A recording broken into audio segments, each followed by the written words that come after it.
Bonjour docteur Thierry Ascoët, merci de nous recevoir dans vos cliniques pour nous apporter un peu d'informations sur l'implantologie dentaire. On a regardé un peu la vidéo qu'on avait faite en Tunisie avec le docteur Fitouri qui nous discutait de l'implantologie dentaire sans ouverture de gencives. Donc, quelle a été votre réaction? Est-ce que vous trouvez qu'il y a des aberrations ou est-ce que les dires de votre confrère vous semblent corrects? Oui, tout à fait, non, il n'y a aucune aberration. C'est une technique qu'on utilise ici depuis près de 5 ans. Il est évident que c'est tout bénéfice pour le patient. Voilà. C'est une technique qui ne présente que des avantages. Vous ne revenez pas à l'ancienne méthode? Alors non, voilà. On est parfois obligé de revenir à l'ancienne méthode pour des raisons techniques, mais oui, je ne sais pas, grosso modo, dans 80 ou dans 90% des cas, on utilise aujourd'hui cette méthode. C'est plus agréable pour le patient et même pour le praticien. Il n'y a pas de comparaison, il n'y a pas de comparaison possible.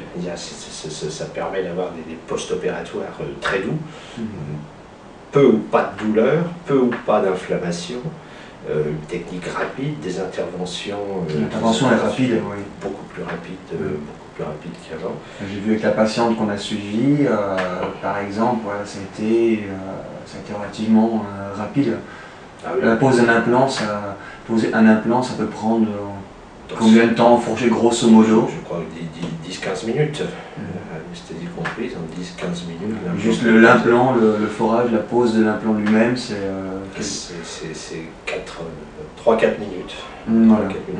C'est très rapide, donc ça permet d'avoir une cicatrisation très rapide et ça permet de faire des traitements globaux beaucoup plus rapides. L'empreinte est prise beaucoup plus vite que par la technique conventionnelle. Au bout de 3-4 jours souvent, on peut prendre l'empreinte définitive et donc commencer la réalisation immédiate de la prothèse. Ouais. Est-ce qu'on peut, parce que généralement, je dis aux patients, ça se fait, si on va à l'étranger, ça se fait en 2 voyages. Le premier voyage pour la phase chirurgicale, la pose de l'implant, ensuite et la prise d'empreinte.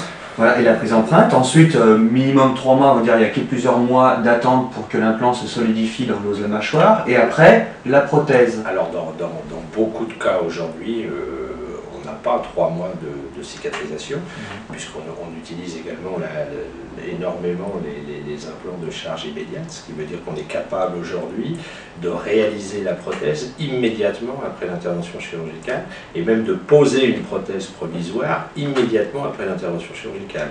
On est capable, dans bien des cas, quand les cas sont très favorables, de réaliser un traitement global en 1 mois, 1 mois et demi. Il n'y a plus cette phase de cicatrisation de 3 mois, 6 mois que l'on avait il y a 15 ou 20 ans. Donc la personne peut avoir la prothèse définitive parfois, dans les cas très favorables, parfois 15 jours après l'intervention.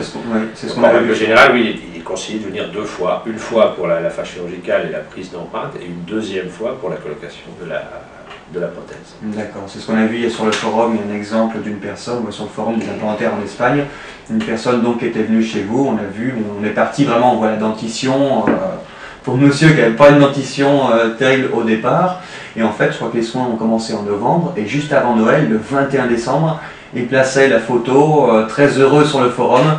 Il avait donc les dents définitives. Il a retrouvé son sourire définitif. Voilà, son sourire définitif. Oui, tout à fait. Dans beaucoup de cas, c'est possible. Je crois qu'au dernier message sur le forum, il se porte toujours bien. Je suis content. Voilà. Je le salue. Nous aussi, on pense à lui. Voilà.